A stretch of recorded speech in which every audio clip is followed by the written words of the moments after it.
Hi, I'm Dennis Smith, and I thank you for opening up this video today on marriage. Uh, my wife, Rose, and I have been married for 30 years.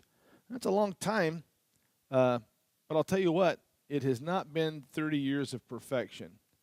We have struggled at times greatly. And one of the things that I find as I'm counseling with people and interacting with people and living my own marriage out is that communication really seems to be uh, the foundation of a good marriage, or seems to be what crumbles in a not so great marriage. Let me give you an example. My wife and I would talk, and sometimes I would understand exactly what she's saying, and other times I didn't. And the same thing went for her. She didn't always understand me. And I was told one time that sometimes it's one word that changes whether we understand someone when they're talking or not. For example, um, when I would talk to my wife and I asked her, "So what do you think about this?" I never really could get her to think about it, because if you ask me what I think, well, I think this, and let's fix it this way and do that. And da, da, da. I have a process of a mind of a guy. But if I ask her how she felt, if I change the word think to feel, how do you feel about that? Ooh, then my wife would open her heart and she would share with me for hours about how she felt. So when I'm talking to her and I want to get her to talk to me about something, I just say, "Honey, how do you feel about this?" And she'll share it. I shared with her the thought, and if she wants me to talk, she doesn't ask me how I feel about it because, frankly, I don't feel anything right now. But if she asks me how I think, then I give her my mind process and where I'm at.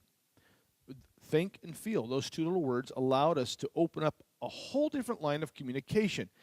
Now, I know that not all marriage problems are that easy to fix by just changing a word here and there. Some marriages are in great danger of being torn apart. But there's hope.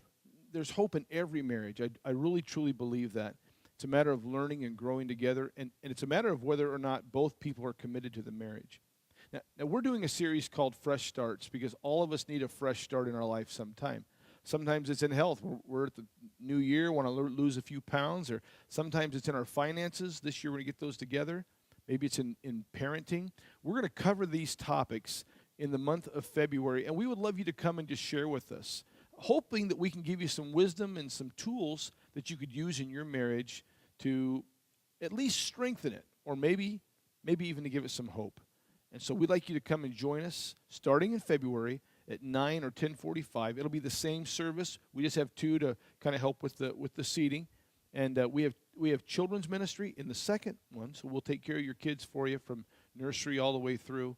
We would love to have you come and join with us and have a nice hot cup of coffee and learn a little bit about how to strengthen our marriage. God bless you, and thank you so much for watching this video.